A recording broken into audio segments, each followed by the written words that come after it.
Welcome back sa aking YouTube channel. Para sa mga first time lang po na manood, please click nyo na Jeremy's TV Manila. Anyway guys, wala nang bayad, libre lang. Tulong mo na lang din sa kapwa mo. Alright, thank you very much po. So topic natin po today's video, 10 senador, nasaan na sila? Di ba? At sino kaya ang papabor sa pag-contempt kay Pastor Kibuloy? Yan guys, yan ang mainit na balita. At kanina lang, nag-press con itong si Senate President Mig Zubiri, na alam naman natin guys, di ba kahapon nagkaroon ng hearing na kinontempt na nitong si Senador Risa Hontiveros nitong si Pastor Kibuloy dahil pangatlong beses na hindi sumisipot, di ba? Itong si Pastor Kibuloy, pinasubpina na wala pa rin, hindi pa rin nirespeto at ginalang ang Senado. Pero sa kabila na yan guys, sa kabila naman yan, dumating nga itong si Senator Robin Padilla, pero nag-motion lang na wag i-contempt itong si Pastor Kibuloy. So dito ka magtataka kay Robin guys, di ba? Pumunta nga siya ng 2 beses pero wala naman siyang ibang sinabi kundi ang pagtatanggol kay Kibuloy, na inamin din niya na tinulungan niya noong 2022 election. Pero nandun na guys, sayang, nandun na yung pagkakataon, nandun na yung mga biktima di umano ni Pastor Kibuloy. Bakit hindi niya pa tinanong, di ba? Inusisa niya na sana para malaman natin kung nagsisinungaling nga itong mga biktima o mga witness, mga resource person na nandun sa Senado kahapon sa hearing. Diba? Malay nyo naman, di ba? Sinisiraan lang talaga itong si Kibuloy. Hindi naman pala ito yung pinagsasabi. Bakit hindi niya inuusisa? Bakit parang bulag siya, parang pipi siya, na hindi nakikinig? Di ba? Nakita nyo naman itong si Dindo kahapon na taga-Canada, nagkukwento kung paano nalilimas yung budget nila na pinanggagas lang daw ng jet ni Pastor Kibuloy. At yung babaeng OFW sa Singapore, halos side na guys. Pati yung bigay sa pamilya, wala na rin. Napupunta na lang din sa religion nila ni Pastor Kibuloy. Eh di sana inusisa niya, di ba? Dati sinasabi niya, bakit nakatakip yung mukha niya? Di ba? Nakita naman natin yung unang at pangalawang hearing, nakatakip yung mga testigo. Pero lang dun sa isang nasa US, itong si Aman Stone, yung Stone ng apelido, nakalimutan ko lang yung pangalan. Pero this time, itong si Dindo, tsaka yung isang babae, nakawala guys, hindi nakatakip. So wala nang issue yun. Kung natatakot, sabi nila Robin Padilla, di ba, yung mga kampo ni Pastor Kibuloy, mga Duterte supporters, sinasabi nila, kung sila'y matapang, bakit kayo magtatakip na mukha? Eto na, nakalantad na sila ngayon, itong si Dindo, tsaka isang babae. Di ba? So hindi na issue yun. Wala na masabi si Idol Robin. Pero yun na nga guys, hindi pa niya tinanong. At nag-motion pa siya. Ang matindi niyan, parang hindi niya alam yung rules. Nagtanong pa kay Senador Risa Hontiveros, di ba? Na kung saan ay ano daw ang kailangan. Sabi niya kung dapat pagbobotohan niya ng majority sa loob ng 7 araw.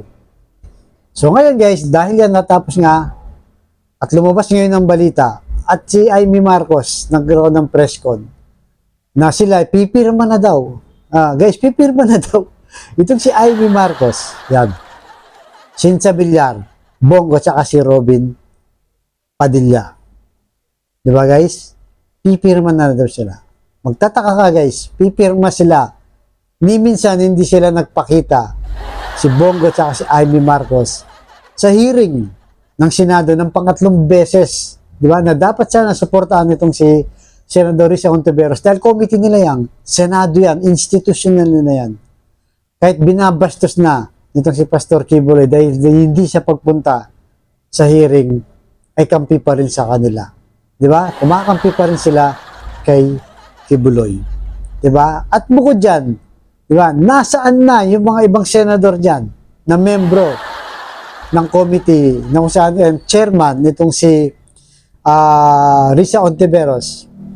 Nasaan na yung iba guys? Babanggitin natin yung pangalan ng mga membro ng Women, Children, Family Relation, and Gender Equality.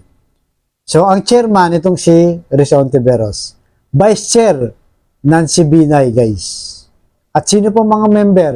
Yan na nga yung apat, si Christopher Bongo, Jaime Marcos, Robin Padilla, Cynthia Villar, yung anak niya guys, Mark Villar, Pia Cayetano, Grace po,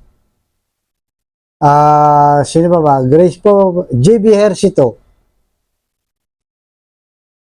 Nasaan na sila? Bakit naging 3 na yung hearing, wala pa rin sila? Tapos malaman natin, di ba? Malaman natin na magbobotohan. Sa tingin nyo guys, pag ito bumoto ng pabor na wag i-contempt si Kibuloy, ibig sabihin nito, bias lang sila. At kumakampi lang. Siguro may utang na loob. Yung hindi nga lang magpakita. Kasama pala si Idol Rapi Tulfo guys. Na kung saan alam din natin si Idol Rapi Tulfo, tagapagtanggol ng naaapi. Diba? Sa kanyang Tulfo Action.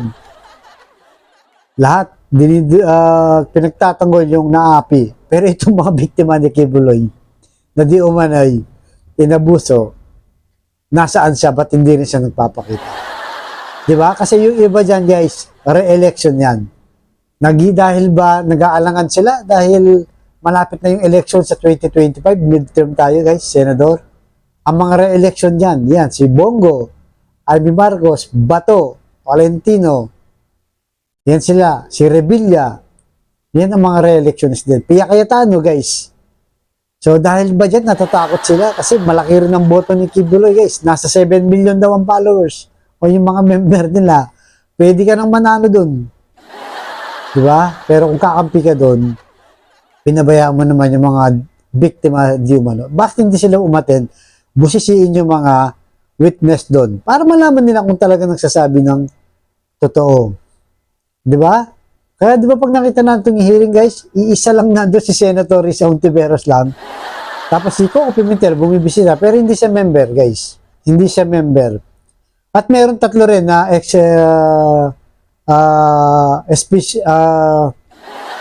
na majority leader, itong Villanueva, itong si Loren Legarda. Di ba?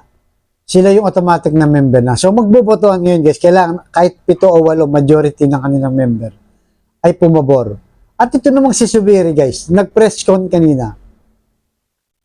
Na sabi niya, hindi raw niya muna pipirmahan yung contempt o yung warrant of arrest kay Kibuloy. Dahil nga daw nakiusap itong si Robin Padilla na hintay na yung 7 days. Diba? Hintay na 7 days para mapagbotohan ng majority. Hindi muna daw siya makikialam. So, parang hugas kami na sa kagad. Di ba? Bakit gano'n si Senator Subiri? Samantalang nakikita niya sa hearing ni Senator Risa Hontiveros, hindi uma-attend yung kanyang mga tao sa baba. Hindi ba dapat pagsabihan niya? Dahil ang pinaglalaban dito ay mga taong bayan na naapi. At siyempre, yung institusyon ng Senado. Dahil guys, pagka pumirma to at nanalo na huwag i-contempt itong si Kibuloy, yung mga susunod na hearing nila, gagayahin na yan. Di ba?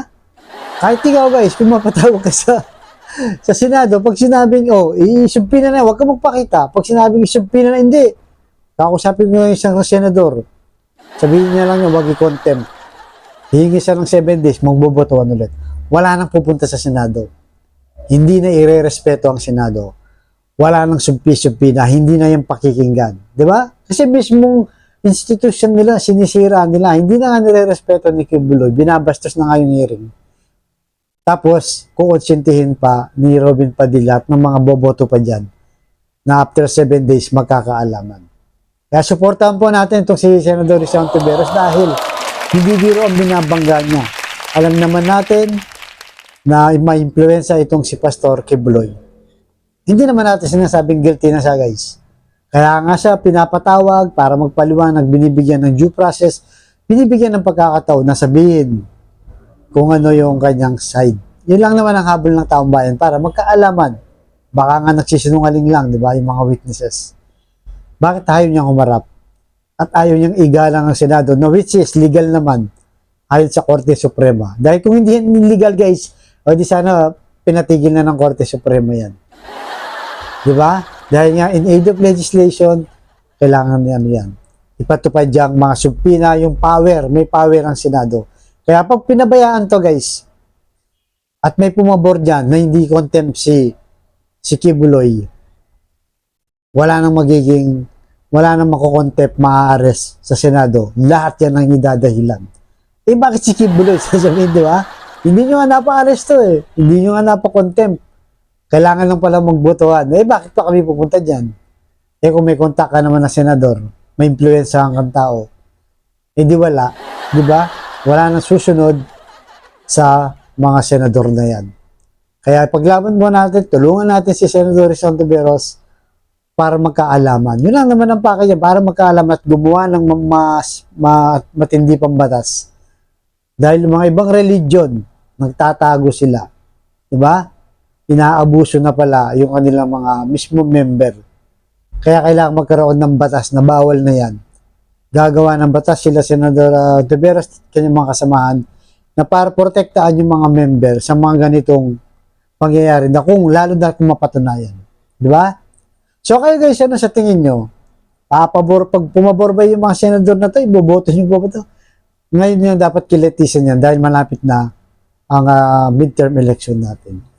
So ayan guys, so ikalat po natin ito, i-share nyo na kailangan bantayin natin yung mga senador na to bukod sa 4 na sinasabi ni Senador Amy Marcos, Bongo, Villar at Padilla na hindi naman umaatin sa hearing ng kapwa senador na kanilang mismong committee, na kanilang mismong institusyon. Di ba? So, nasaan na ngayon yung 10 senador na boboto sa susunod na hearing? So kayo po, malaya po kayo sa inyong mga comment. So, hanggang dito lang po. Abangan yung susunod yung vlog. Thank you very much.